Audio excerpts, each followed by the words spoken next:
A close working relationship between government and industry is critical to the field of IoT. That exchange of information can improve safety, transform field service management, and enhance an agency's mission.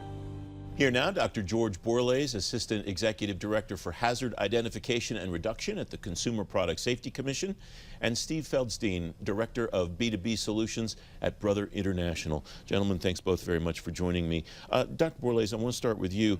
Tell me about how you work with industry for safety precautions on Internet of Things devices. So with the Consumer Product Safety Commission, we're really taking an approach of trying to educate everyone early. So we're taking an approach on education. The everyone aspect is really important for us. For example, as we're looking at consumer products in the Toy Association, most of their members are small businesses. So we're not dealing just with the large multinational corporations, but a lot of small businesses. And then early, we're trying to get to the businesses as they're developing software so they can integrate safety aspects into the software and do the software and hardware integration in a much better way. Steve, we were joking before we went on the air that soon I'll be able to tell my Brother printer to print out something. Where are we now as far as the interaction between people and devices on the Internet of Things? So, good point. I think we are at the cusp of really where this technology can potentially lead us. Today we have lots of different ways to customize, for example, office equipment and copiers and printers, being able to change what the control panel looks like to individuals or to work groups. And we have ways to disable certain functionality and features depending on the security requirements for organizations. How far are we from devices being able to communicate with each other in order for me to tell something to do something, and in order for that to happen, it has to interact with some other device?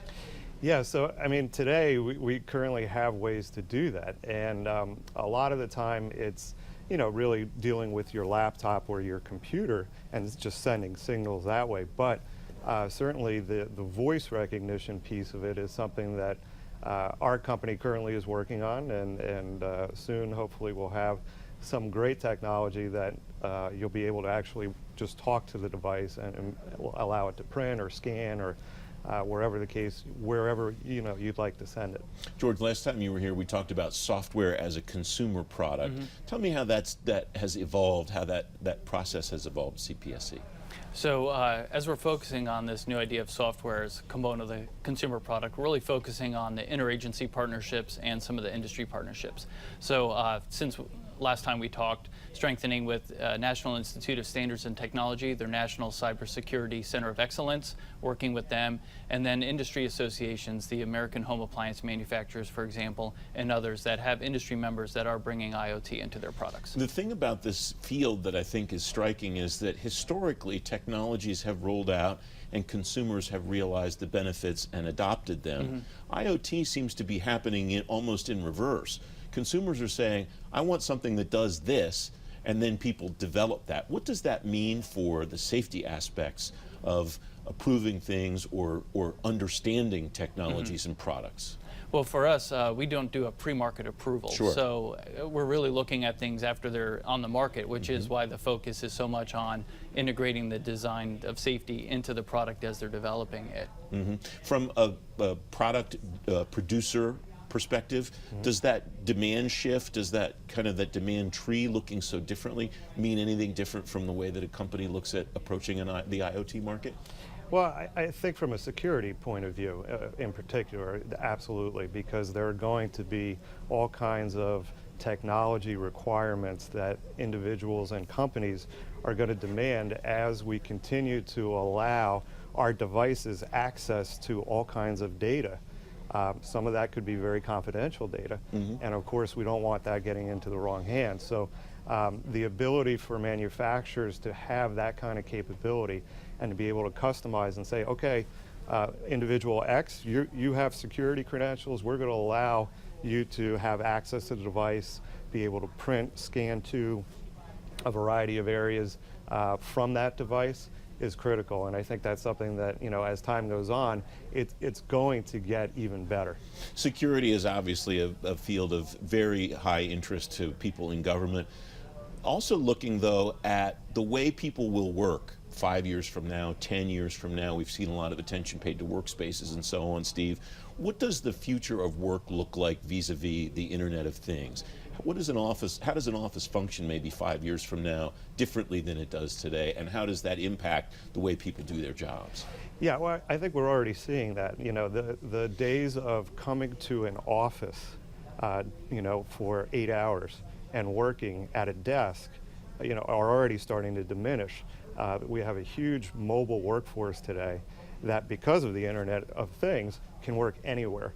And we're seeing more and more of that as time goes on. And certainly being able to connect to devices wherever they may be, especially if you're in sales and you need, you know, for example, critical information, contract information, either to be scanned to or printed from devices, wherever you may go, and even on the site at a customer location. I think that's critical, and that's something that we have today already. And I think that's going to continue to get even better and allow us to access more information securely.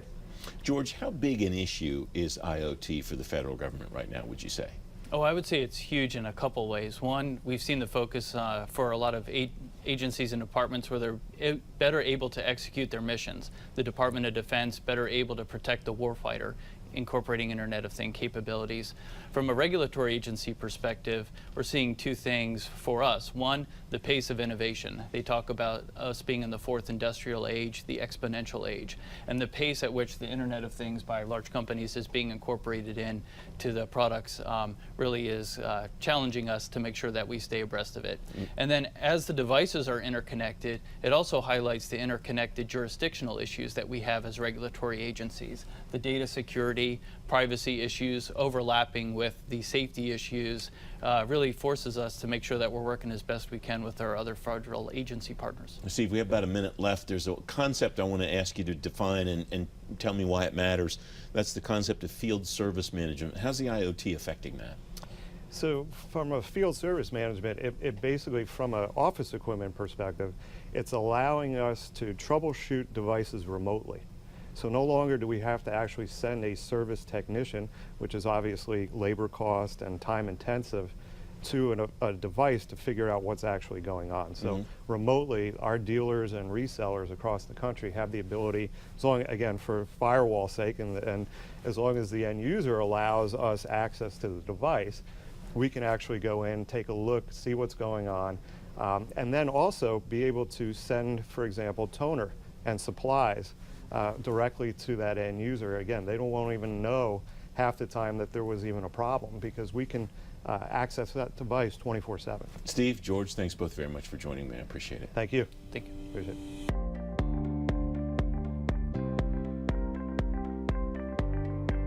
Entrepreneurial Government is brought to you in part by Brother. Make your agency hum with Brother Business Solutions. Learn more at brothersolutions.com.